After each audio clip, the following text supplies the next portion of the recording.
Hello my friends, welcome back to another class. This one's going to be a little bit different because we're going to workshop our Salamba Shasana, our supported headstand pose. I know you guys love this pose, and this little class will be a great way to spend some more time focusing how to get up into headstand. We'll break it down step by step. I'll also give my 5 top pre-poses that you can do in your own time to help open and strengthen the muscles that you need to in order to get up. I'll also provide kind of the 5 most common mistakes that I see in my students in our real in-person classes, and maybe you notice these happening in your body, in your practice, and I'll provide some tips on how to kind of change this. We will also be doing a Vinyasa flow with headstands in it in 2 weeks time, so stay tuned. If you wanted to implement what you've learnt today into that class, that will be in 2 weeks. All right, so I'm going to show you how you get up into headstand if this is your first time doing it. Don't do this. It's really important that so this one, we're not going to be super warm. Make sure that you warm up before you attempt headstand because it is quite a challenging posture. So we'll start with our elbows underneath our shoulders, and you'll take your hands around the outside of your elbows. Okay, once you've done that, you'll bring your hands out in front, interlace the fingers. Now the pinkies at the bottom, you're going to splay them on the ground, so both pinkies are at the bottom. Tuck the chin in, crown of the head comes down, your hand scoops kind of the curvature of your head. What you'll do next is that you'll tuck onto your toes and lift your hips up. Feel the shoulders slide up the spine. And then you'll keep walking yourself towards, keep walking your feet towards your elbows. And you want to keep doing that until your hips lift really high up over your shoulders. And you can stay here.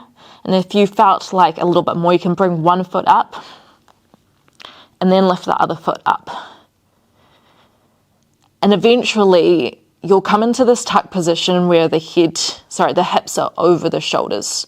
And this is actually quite a nice place to be in because when our joints are stacked, so our hips over shoulders, we find this kind of weightlessness compared to if our hips were further back. That requires so much more core strength because we're out of the center of gravity.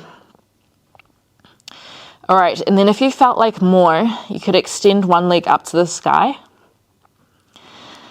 And then if you felt like a little bit more, you'll extend the other foot up as well. So we're trying to find the stacked position, engaging the glutes, pressing the forearms down to the ground, pressing the feet to each other so the insides of the legs are engaged as well. And then when you felt ready to come out, you could try one leg down into a tuck, and then the other leg down. There are lots of different ways that you can come down, and then toes touch. And then you might sink your hips back over your heels to find a child's pose or a kneeling position. And it's really important that we take a minute or so afterwards just to let the spine resettle.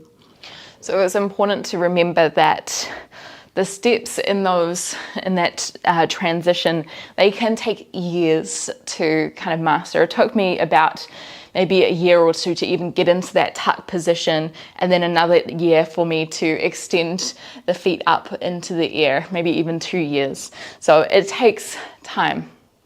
All right, so we're coming into our 5 top pre-poses that you can do. The first pose we're going to try together is our puppy pose.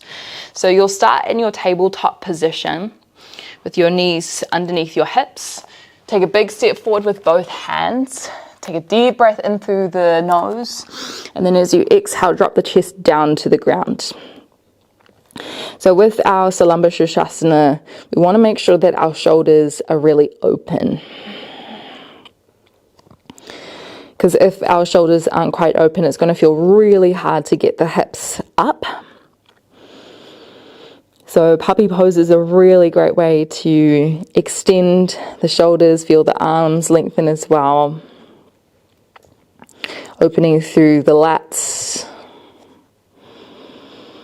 And you can stay here for as long as you'd like. I would recommend anywhere between 10 and 20 breaths is awesome if you're just doing this. Another great one that you can do is if you walk your elbows in a little bit further, press the palms together and then take your hands behind your head. This gets into the tricep a little bit more. Let's take another deep breath in. And then a deep breath out.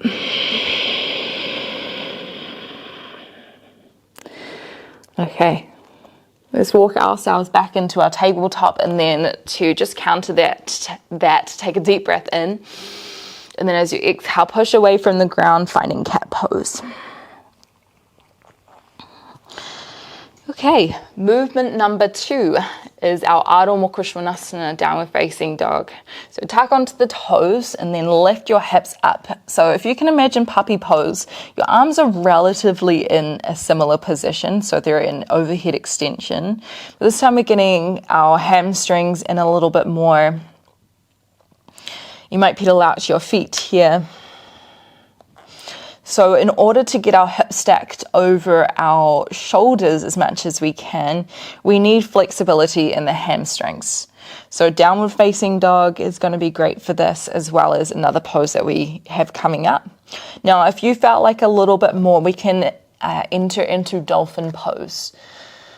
So dolphin pose is the same as downward facing dog, but either one or two elbows come down to the ground. Try and make sure that the elbows are in line with the hands, they're not too far out. Push through the forearms to travel your chest back. So this brings just a little bit more intensity into the shoulder joint. Keep bending your knees, that's going to help lengthen your spine. Drive your heels down to the ground. Let's hold here for one more deep breath in and deep breath out. And if you're working up to headstand, this is probably kind of my number one pose for if you're in between, like you're not quite ready to go on your head yet, but you're still wanting to gather strength and flexibility in the shoulder joint. This is perfect for you. All right, keep the elbows where they are, but walk your feet back. Coming into our forearm plank.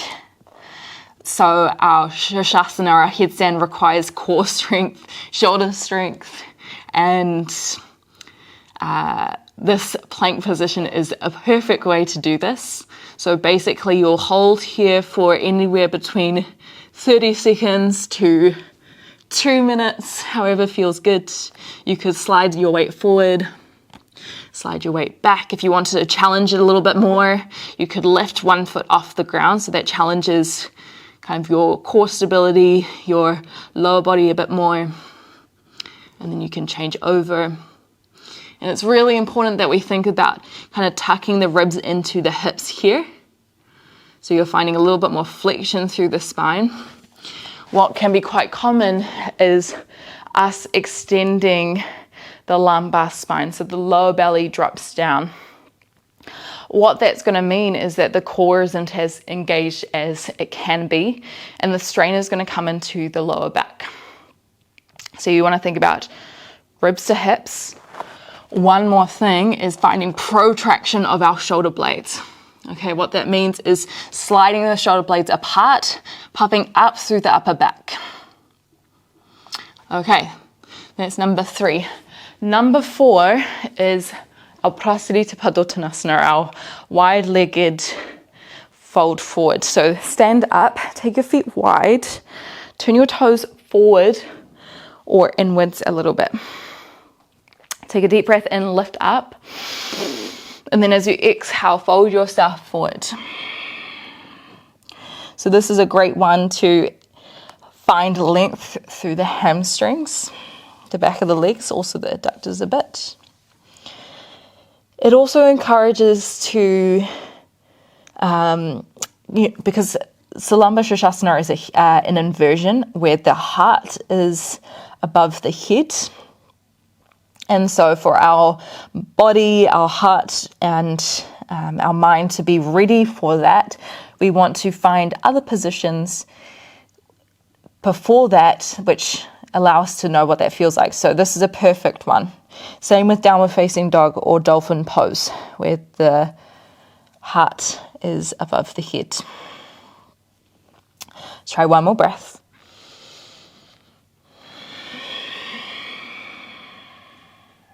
And you can say that in that anywhere between 30 seconds and 2 minutes as well. Okay, for your final pose, it's 2 that you can interchange with. First is your chaturanga, kind of like a tricep push-up, our 4-legged staff pose. So you're doing that on the knees of the toes. Okay, that's a great option to go to. If you can try Kakasana, crow pose, this is another really good one.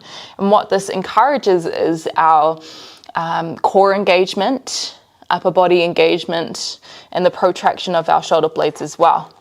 So if you are making your way into crow pose, think about shifting your weight forward, lifting up your feet, and protracting the shoulder blades so you're puffing up through the upper back. Drawing the feet close towards the hips. And then you might stay there anywhere between 15 seconds and 30 seconds, and then shaking it out. Okay, so those are the 5 pre-poses I would recommend.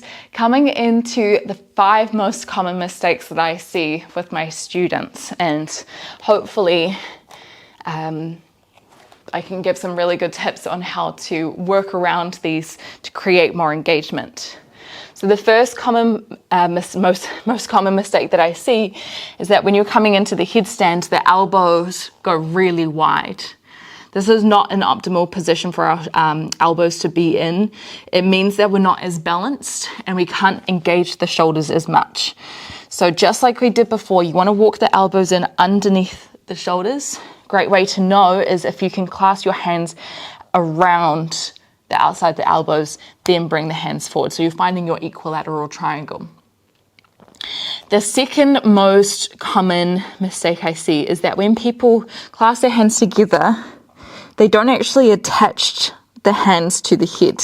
They bring the head slightly further back, they press the palms together, and then they lift up. We want to have the hands around the head because one of the more important sensations that we're experiencing is the pull of the hands on the head. That's going to feel more engagement through the shoulders. It's going to help give you that counterbalance. So when you're wobbling up the top, that gives you some sort of pressure to help you stabilize. So really think about hugging your hand onto your head, feeling every kind of part of the palm around the skull. The third most common mistake that I see people do is that when they come in, they're trying to kick up into their tuck with their feet really far away. You want to try walk your feet as close as you can. As I said before, stacking the joints, so hips over shoulders, is going to give you that feeling of weightlessness. If this feels really challenging to do because of a lack of flexibility in your hamstrings, what you can do is bring a block or 2. And what you'll do is that you'll bring your feet on top of them, and that will lift your hips really high. And so as you bring your foot in, you've already got that position. And then you don't need to shift your hips so far forward and make it a big transition. You want to make it as smooth and as small as possible. And if you don't have blocks, you can also use a chair or the wall. That's also a really good one to use. The fourth most common mistake I see people make is that they try kick up into their tuck, or they kick up into headstand. And just like I said, we want to make it as smooth as possible. So not trying to use momentum, we want to use our strength. So rather than going whoop and like hoping that we'll catch our balance, you want to walk forward, take one foot off, and then the other foot off, and then gently lift the hips up. Fifth most common mistake is that when people are up, they're not engaging. So the shoulders are down, the glutes aren't active, there's a banana back maybe, so the ribs is poking out. You want to think feet together. Point your toes, tuck the ribs in, squeeze the glutes, press the forearms down into the ground to lift the shoulders away from the ears. So you're getting that amazing shoulder protraction. Lifting up and then coming down. So yes, stacking the joints are going to help you find your way up, but engagement is going to allow you to stay there and be really safe and purposeful with your headstand. So those are the 5 pre-poses and tips that I would have for you in your Salamba Shasana journey. I hope that you enjoyed this class. Let me know down below if you found this useful. And if you wanted to put these tips into play, then check out in 2 weeks our Vinyasa flow where we're going to include this headstand. All right, from me to you, thank you so much for being here. I'll see you next time.